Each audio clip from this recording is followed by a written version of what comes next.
1 ദിനവൃത്താന്തം 15-ാം അധ്യായം 1 മുതലുള്ള വാക്യങ്ങൾ. അവൻ തനിക്ക് ദാവീദിന്റെ നഗരത്തിൽ അരമനകളെ ഉണ്ടാക്കി, ദൈവത്തിന്റെ പെട്ടകത്തിനായി ഒരു സ്ഥലമൊരുക്കി, അതിനൊരു കൂടാരവും അടിച്ചു.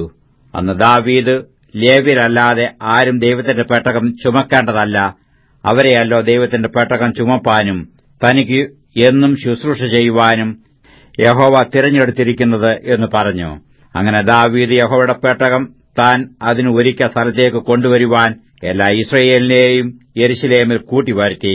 ദാവീദ് അഹരോന്റെ പുത്രന്മാരെയും ലേവ്യരെയും കൂട്ടിവരുത്തി.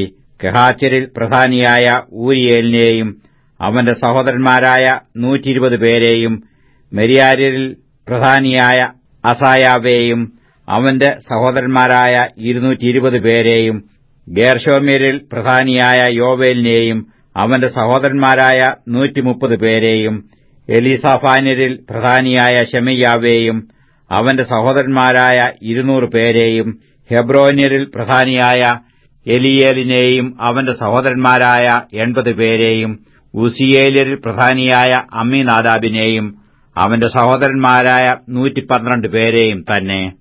ദാവീദ് പുരോഹിതന്മാരായ സാദോക്കിനെയും അബ്യാഥാരിനെയും, ഊരിയേൽ, അസായാവ്, യോവേൽ, ശെമയ്യാവ്, എലിയേൽ, അമ്മീനാദാബ് എന്നീ ലേവ്യരെയും വിളിപ്പിച്ചു. അവരോട് പറഞ്ഞത്, നിങ്ങൾ ലേവ്യരുടെ പിതൃഭവനങ്ങളെ തലവാന്മാരല്ലോ. നിങ്ങളും നിങ്ങളുടെ സഹോദരന്മാരും ഇസ്രായേലിന്റെ ദൈവമായ യഹോവയുടെ പെട്ടകം ഞാൻ അതിന് ഒരുക്കിയിരിക്കുന്ന സ്ഥലത്ത് കൊണ്ടുവരുവാൻ നിങ്ങളെ തന്നെ ശുദ്ധീകരിച്ചുകൊള്ളുവീൻ.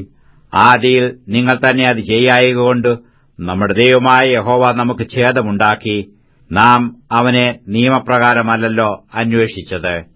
അങ്ങനെ പുരോഹിതന്മാരും ലേവ്യരും ഇസ്രായേലിന്റെ ദൈവമായ യഹോവയുടെ പെട്ടകം കൊണ്ടുവരുവാൻ തങ്ങളെ തന്നെ ശുദ്ധീകരിച്ചു. ലേവ്യരുടെ പുത്രന്മാർ യഹോവയുടെ വചനപ്രകാരം മോശെ കൽപ്പിച്ചതുപോലെ ദൈവത്തിന്റെ പെട്ടകത്തെ അതിന്റെ തണ്ടുകൾ തങ്ങളുടെ ചുമലിൽ കൊണ്ട് ചുമന്നു.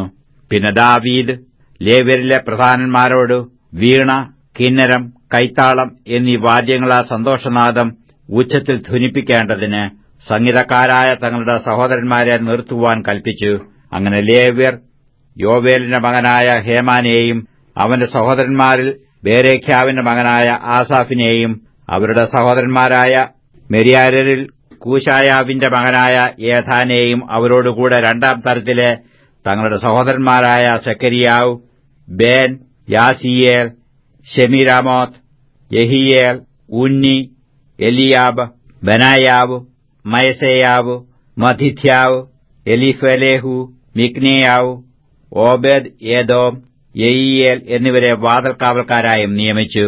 സംഗീതക്കാരായ ഹേമാനും ആസാഫും ഏഥാനും താമ്രം കൊണ്ടുള്ള കൈത്താളങ്ങളെയും, സെക്കരിയാവ്, അസിയേൽ, ഷെമിരാമോത്ത്, യെഹിയേൽ, ഉന്നി, എലിയാബ്, മയസേയാവ്, ബനായാവ് എന്നിവർ അലോമോത്ത് രാഗത്തിൽ വീണകളെയും ധ്വനിപ്പിപ്പാനും, മഥിഥ്യാവ്, എലിഫലേഹു, മിക്നിയാവ്, ഓബേദ് എദോം, യെയിയേൽ, അസസ്യാവ് എന്നിവർ ഷെമിനീത്ത് രാഗത്തിൽ കിന്നരം വായിപ്പാനും നിയമിക്കപ്പെട്ടിരുന്നു. വാഹകന്മാരായ ലേവ്യരിൽ പ്രധാനിയായ കെനന്യാവ് പെട്ടകം വഹിക്കുന്നതിന് മേൽവിചാരകനായിരുന്നു. അവൻ അതിൽ സമർത്ഥനായിരുന്നു. ബേരെഖ്യാവും എൽക്കാനയും പെട്ടകത്തിനു വാതിൽക്കാവൽക്കാരായിരുന്നു. ശെബന്യാവ്, യോശാഫാത്ത്, നെഥനിയേൽ, അമാസായി, സെക്കരിയാവ്, ബനായാവ്, എലെയാസാർ എന്നീ പുരോഹിതന്മാർ ദൈവത്തിന്റെ പെട്ടകത്തിന് മുമ്പിൽ കാഹളമൂതി. ഓബേദ് എദോമും യെഹിയാവും പെട്ടകത്തിനു വാതിൽക്കാവൽക്കാരായിരുന്നു. ഇങ്ങനെ ദാവീദും ഇസ്രായേൽ മൂപ്പന്മാരും സഹസ്രാധിപന്മാരും യഹോവയുടെ നിയമപ്പെട്ടകം ഓബേദ് എദോമിന്റെ വീട്ടിൽ നിന്ന് സന്തോഷത്തോടെ കൊണ്ടുവരുവാൻ പോയി. യഹോവയുടെ നിയമപ്പെട്ടകത്തിന്റെ വാഹകന്മാരായ ലേവ്യർക്ക് ദൈവം സഹായിച്ചതുകൊണ്ട് അവർ 7 കാളയെയും 7 ആട്ടുകൊറ്റനെയും യാഗം കഴിച്ചു. ദാവീദും പെട്ടക വാഹകന്മാരായ ലേവ്യരൊക്കെയും സംഗീതക്കാരും, സംഗീതക്കാരോടുകൂടെ വാഹകപ്രമാണിയായ കെനന്യാവും ശണപടം കൊണ്ടുള്ള അങ്കി ധരിച്ചു. ദാവീദ് ശണം കൊണ്ടുള്ള എഫോദ് ധരിച്ചു.